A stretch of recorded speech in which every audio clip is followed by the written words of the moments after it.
Hello, my name is Sarah Young, and welcome to England, to Kent and the Cotswolds in particular.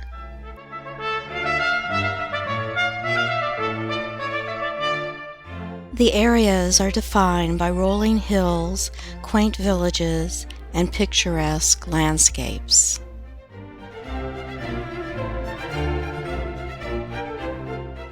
We are able to enjoy brief visits to country towns such as Canterbury, whose cathedral is one of the oldest Christian churches in England. And on to a brief visit to the market town of Chipping Campden, and to the holiday town of Cheltenham,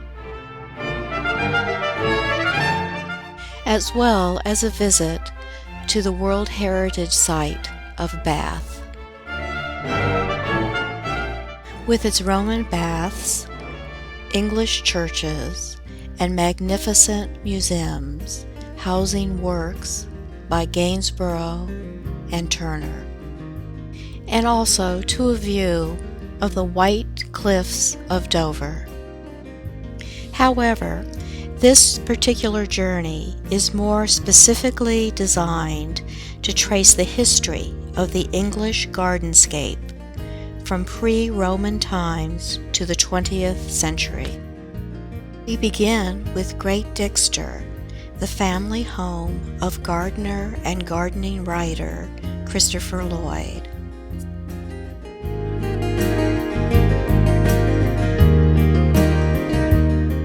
And it is here that we have an opportunity to enjoy gardens designed by Sir Edwin Lutyens.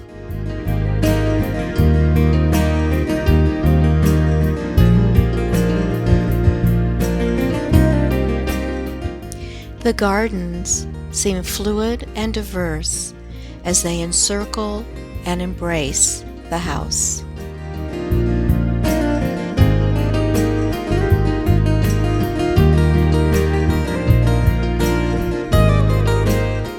And it goes without saying that there are few more picturesque places than the beautiful English countryside.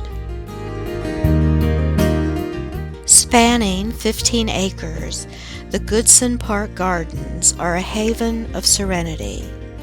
They were created by generations of the Fitzwalter family who tend them to this day.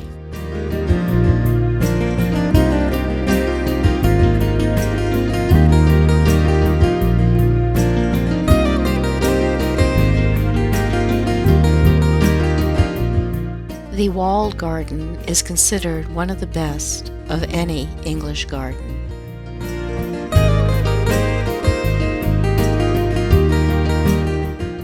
The succession of 3 main enclosures lead to the old-fashioned rose garden, underplanted with hardy geraniums and other perennials.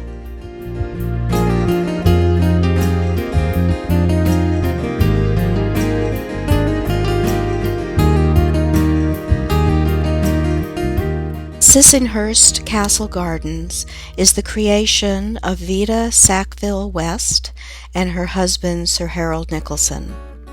It is a treasure trove for gardeners with its series of compartments or rooms filled with colorful displays, lakeside and woodland walks, and all on the grounds of an Elizabethan mansion.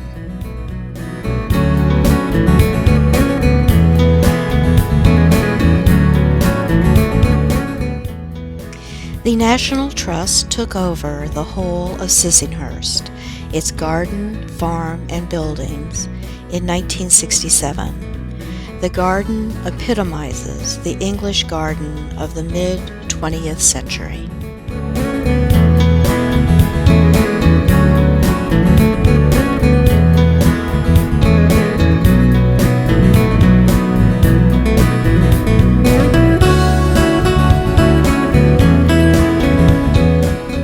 The 240-acre Royal Horticultural Society's garden at Wisley is one of 4 gardens run by the Society.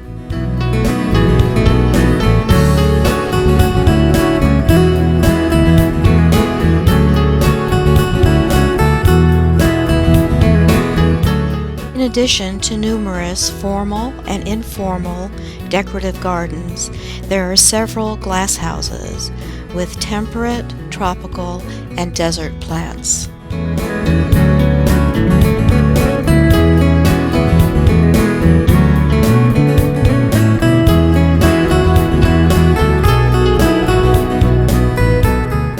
Also, there is an extensive arboretum,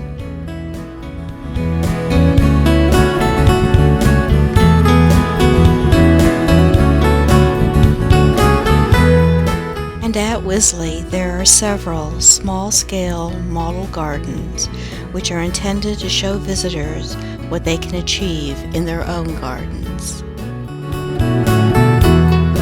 as well as a trials field where new plants can be assessed.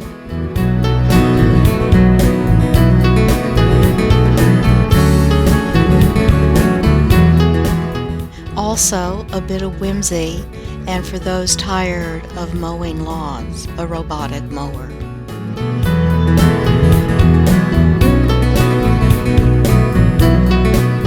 Midcote Manor Garden is an arts and crafts garden created by Major Lawrence Johnston. Many of the plants found growing in the garden were collected by the Major on plant hunting trips to faraway destinations.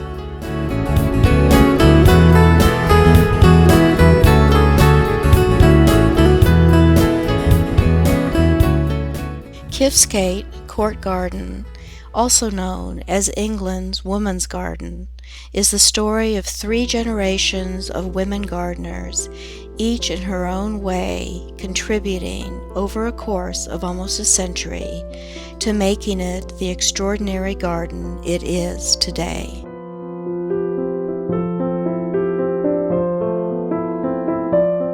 Painswick Rococo Garden is a unique and fascinating insight into early to mid-18th century English garden design. Starhead Garden is another example of 18th century landscape garden design.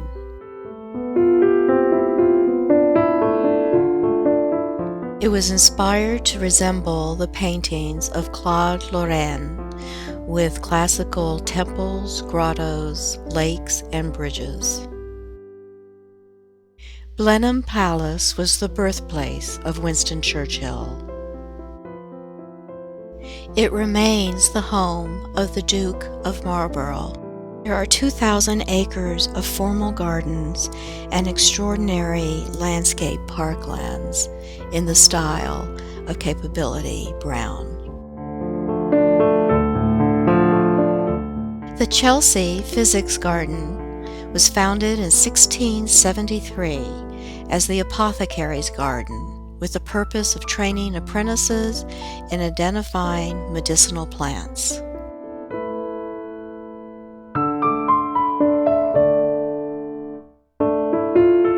Throughout the journey, we've seen examples of coppicing, taking advantage of the fact that many trees make new growth from the stump or roots. And Austhouses or hop kilns, a building designed for drying hops as part of the brewing process.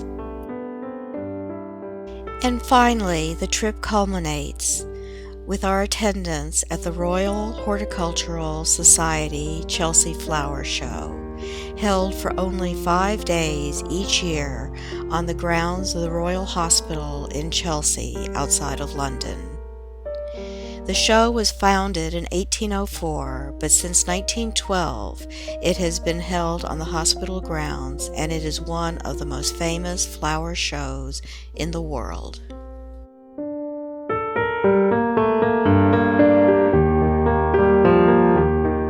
Show gardens are at the forefront of garden design, innovation, and horticultural trend. It is the garden equivalent of a catwalk at a fashion show.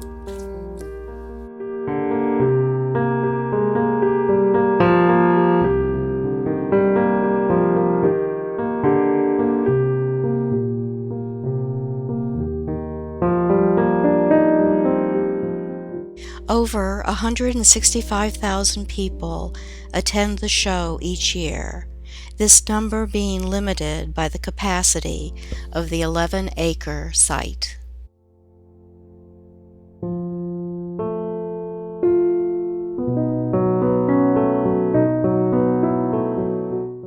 It takes 800 people 33 days to build and set up the show.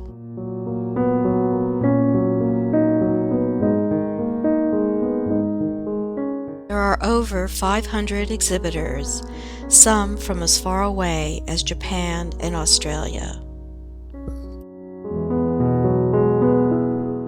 Almost 300,000 handcrafted crocheted poppies are a tribute to those who served in all wars. Without a doubt, the Chelsea Flower Show is the place to see cutting-edge garden design, new plants, and to find ideas to take home. In closing, it is evident that the long history and culture of gardening in this region means that contemporary garden makers have a diversity of directions to follow, and Kent and the Cotswolds are stunningly beautiful places to visit.